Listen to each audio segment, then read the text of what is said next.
Good morning दोस्तों, कैसे हो आप। उम्मीद करते हैं आप ठीक होंगे, स्वस्थ होंगे, खुशहाल होंगे। आपकी तैयारी भी बहुत बढ़िया चल रही होगी। अब एग्ज़ाम आने वाले हैं तो आपको लगातार अपनी तैयारी पर फोकस करना चाहिए, लगातार अपनी तैयारी को और बेहतर बनाना चाहिए। इधर उधर टाइम ख़राब ना करके अधिकतम टाइम अपनी तैयारी में लगाना चाहिए, एग्ज़ाम की तैयारी में लगाना चाहिए। इससे पहले की कक्षाओं में हमने प्रश्नावली 12.1 के 9 सवाल किए थे, जो 9 सवाल हमने अलग अलग वीडियो में किए हैं। प्रश्नावली 12.1 क्या है? पृष्ठीय क्षेत्रफल और आयतन। आकृतियों का पृष्ठीय क्षेत्रफल और आयतन के बारे में है प्रश्नावली 12। तो 12.1 तो हमने कंप्लीट कर ली। आज है प्रश्नावली 12.2।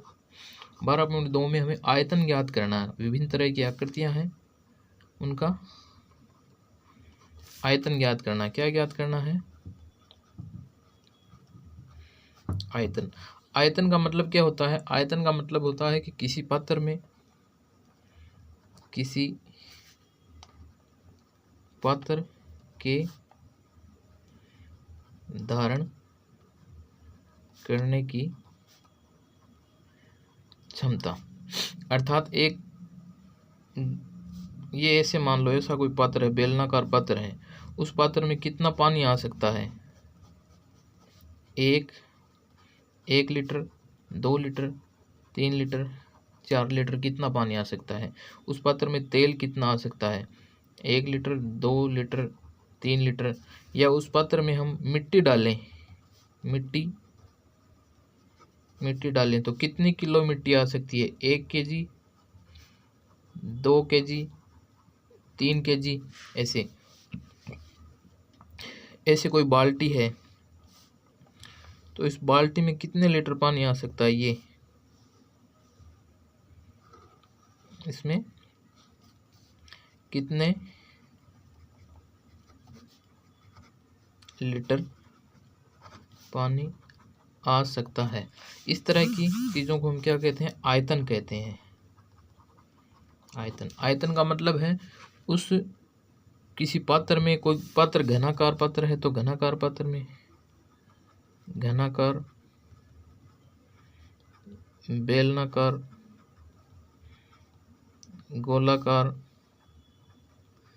घनाभाकार तथा शंक्वाकार, और जितने भी तरह के पात्र होते हैं, इन विभिन्न तरह की आकृतियों को मिलाकर बने हुए पात्र। जैसे ये कोई पात्र बना दिया हमने एक ऐसा, तो इसका आयतन इसमें इनमें कितनी चीज़ें धारण कर सकते हैं, इसमें कितना वजन धारण करने की क्षमता है, यही आयतन होता है। तो चलिए हम इस प्रश्नावली के सवाल करते हैं। प्रश्नावली 12.2 के कुछ सवाल हम करते हैं ताकि आपको और चीज़ें समझ में आएगी और आप अच्छे से समझ सकोगे। एग्ज़ाम में भी क्वेश्चन ही आएंगे, क्वेश्चन ही आएंगे। ये चीज़ें, थ्योरी वाली चीज़ें एग्ज़ाम में, बोर्ड के एग्ज़ाम में बहुत कम पूछी जाती हैं। तो चलिए करते हैं हम। पहले क्वेश्चन में एक ऐसी आकृति बनी हुई है, ऐसी आकृति है। ये तो एक अर्धगोला है, ये एक अर्धगोलाकार आकृति है और उसके ऊपर एक शंकु बना हुआ है। एक अर्धगोलाकार आकृति है और उसके ऊपर क्या बना हुआ है? एक शंकु बना हुआ है। हमें इसका आयतन ज्ञात करना है। क्या कहा है? आयतन पाई के पदों में ज्ञात कीजिए। क्या कह रहा है? एक ठोस एक अर्धगोले पर खड़े एक शंकु के आकार का है। इस तरह का पूरा एक ठोस बना हुआ है जिसकी त्रिज्याएं 1 सेमी है तथा शंकु की ऊंचाई कितनी है? उसकी त्रिज्या के बराबर है। ये जो ऊंचाई है, ये और ये ऊंचाई, ये दोनों क्या है? बराबर। तो चलिए करते हैं हम।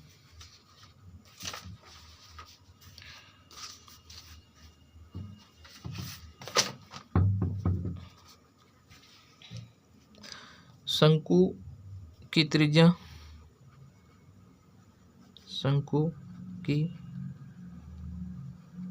त्रिज्या r बराबर अर्धगोले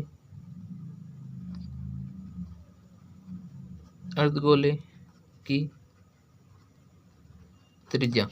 r बराबर शंकु की त्रिज्या आर बराबर अर्धगोले की त्रिज्या। शंकु की त्रिज्या है तो 1 सेंटीमीटर है और अर्धगोले की त्रिज्या भी क्या है 1 सेंटीमीटर, अर्थात आर बराबर 1 सेंटीमीटर। और शंकु की ऊंचाई, शंकु की ऊंचाई h बराबर 1 सेंटीमीटर, ये भी है। अतः इस ठोस का आयतन, इस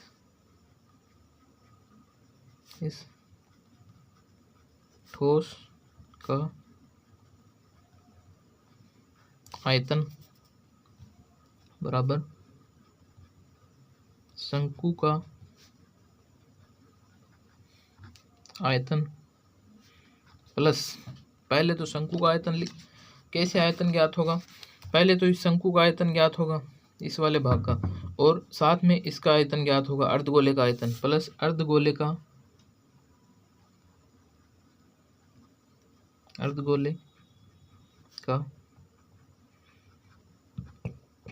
आयतन। इस ठोस का आयतन क्या होगा, शंकु का आयतन प्लस अर्धगोले का आयतन।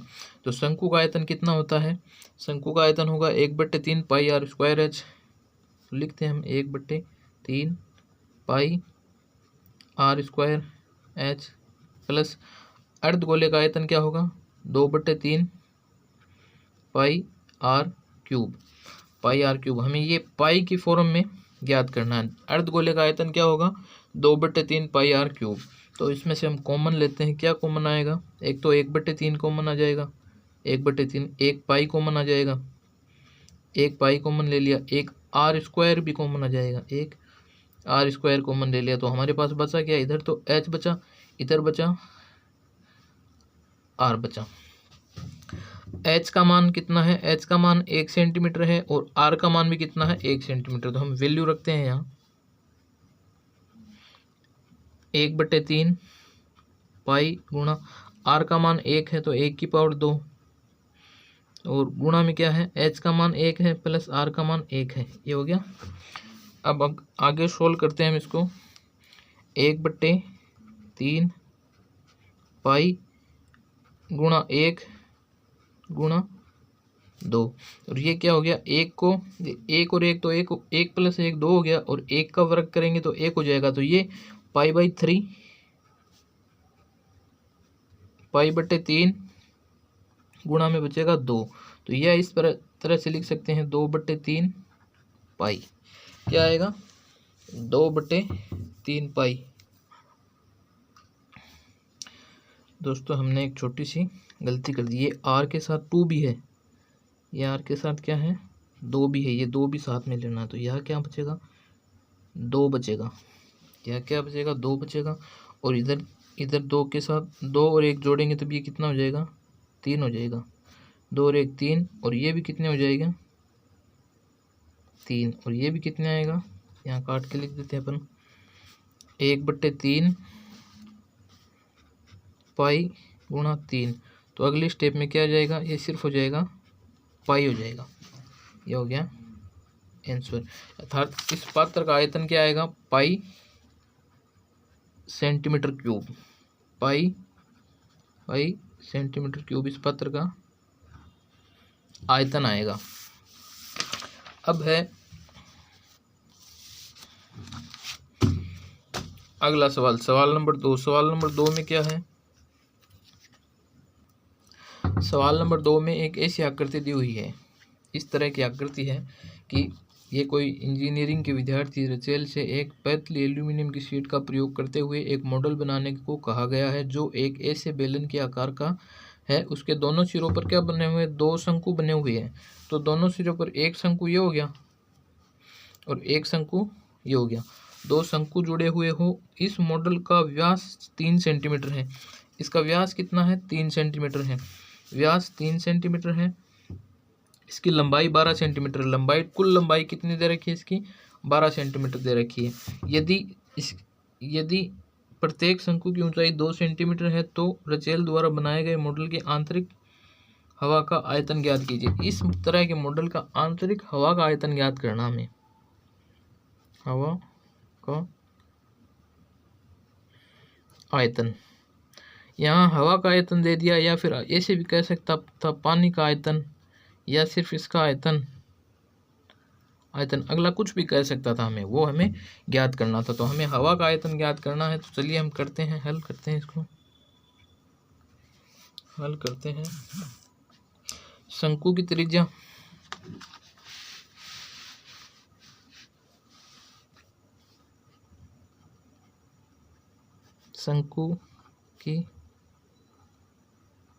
त्रिज्या बराबर बेलन की त्रिज्या, ये हो गई। और शंकु की ऊंचाई r बराबर क्या है, r बराबर तो r है, और त्रिज्या कितनी है शंकु की और बेलन की त्रिज्या है 1.2, r बराबर 1.2 नहीं 1.5 सेंटीमीटर, 1.5 सेंटीमीटर। और शंकु की ऊंचाई है 2 सेंटीमीटर। शंकु की ऊंचाई h बराबर 2 सेंटीमीटर। शंकु की ऊंचाई हो गई 2 सेंटीमीटर। अब बेलन की ऊंचाई,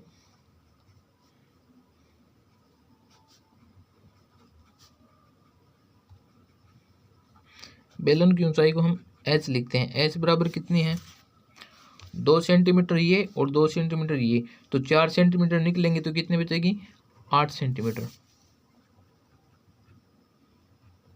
8 सेंटीमीटर। बेलन की ऊंचाई कितनी हो गई, 8 सेंटीमीटर हो गई। अब हमें इसका आयतन ज्ञात करना। इस तरह बने पात्र का आयतन, इस प्रकार बने पात्र का आयतन बराबर बेलनाकार भाग का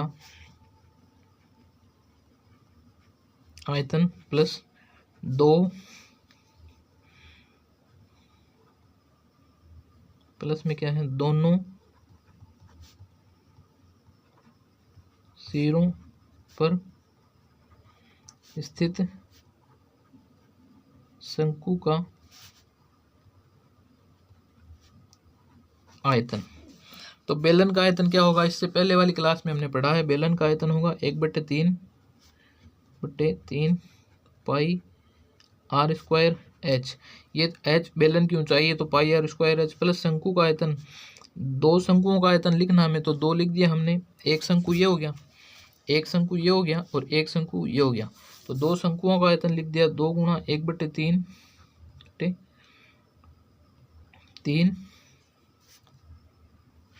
ये 1/3 पाई r स्क्वायर h।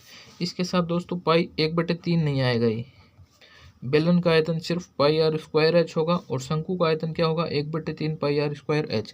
तो चलिए इसको हम सोल्व करते हैं, सरल करते हैं। कॉमन आने वाली चीज़ों को कॉमन लेते हैं। तो पाई r स्क्वायर इधर भी आ रहा है और पाई r स्क्वायर इधर भी आ रहा है, तो पहले हम पाई r स्क्वायर को कॉमन लेते हैं।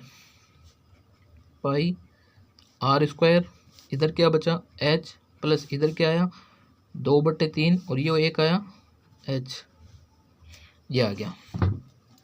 अगली स्टेप में क्या आया, पाई r स्क्वायर, इसको लघुत्तम लेंगे तो ये हो जाएगा 3h प्लस 2h, और ये 3 आ जाएगा नीचे। इस नीचे वाले 3 को हम इस वाले 3 को इधर लिए ही। अब हम मान रखते हैं h का और h का और r का। r का मान तो हमारे पास 1.5 है, r का मान कितना है 1.5। पाई का मान रखते हैं 22/7, गुणा में क्या है 3 लिख देते हैं, और r का मान है 1.5, 1.5 की पावर 2, 1.5 की पावर 2, और गुणा में क्या है साथ में कोष्टक में है 3 गुणा h। ऊंचाई कितनी है, h बराबर तो 8 सेंटीमीटर है, 8 सेंटीमीटर प्लस कैपिटल H बराबर क्या है 2 इंटू h बराबर है 2 सेंटीमीटर, ये हो गई 2 सेंटीमीटर, ये लिख दें हम। अब इसको सरल करते हैं हम, अब इसको क्या करते हैं, सरल करते हैं। तो ये ये 1.5 और 1.5 तो हो जाएंगे, 1.5 गुणा होके वर्ग करेंगे इसका, तो ये तो हो जाएंगे 2.25, 22/7 गुणा 3 इंटू 2.25, और इधर इस 3 को 8 को गुणा करेंगे तो ये हो जाएंगे 8 3 24, प्लस 2 को 4 से गुणा कर, 2 को 2 से गुणा करेंगे तब ये हो जाएंगे 4,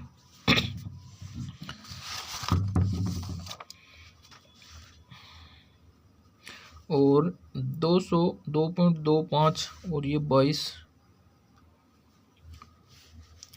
2.25 में 3 का भाग देंगे तो ये आएगा 0.75, तो 22 इंटू 0.75/7, और इधर क्या बचा ये 24 और 4 28 ये आएगा, और इन सब को गुणा करने पर क्या आएगा, सरल करने पर क्या आएगा, 7 को 28 में भाग देंगे, इसे 7 चौक 28 ही आ जाएगा, 4। अगला स्टेप में क्या आएगा, 22 गुणा 0.75 गुणा 4, और फाइनल उत्तर क्या आएगा इसका, ये फाइनल उत्तर इसका आएगा 66 सेंटीमीटर क्यूब। अर्थात इस प्रकार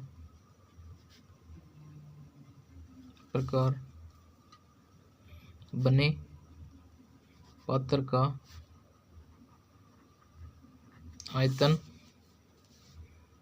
66 सेमी क्यूब होगा। ये लाइन आपको आखिर में ज़रूर लिखनी है। तो हमने आज पहला सवाल कर लिया और दूसरा सवाल कर लिया। अगली वीडियो में हम क्वेश्चन नंबर 3 और क्वेश्चन नंबर 4 करेंगे। आप ज़रूर स्क्रीनशॉट लीजिए या फिर सवाल को उतार लीजिए, पेन से साथ साथ उतारते चलिए। तो अगली वीडियो में हम ज़रूर अगले क्वेश्चन करेंगे। आप ज़रूर अगली वीडियो देखिए। चैनल को लाइक करें, चैनल को सब्सक्राइब करें, वीडियो को लाइक करें, कमेंट करें। जो भी आपकी क्वेरीज़ हैं, आपको और कैसे वीडियो चाहिए वो ज़रूर हमें कमेंट में बताएं। थैंक यू वीडियो देखने के लिए आपको।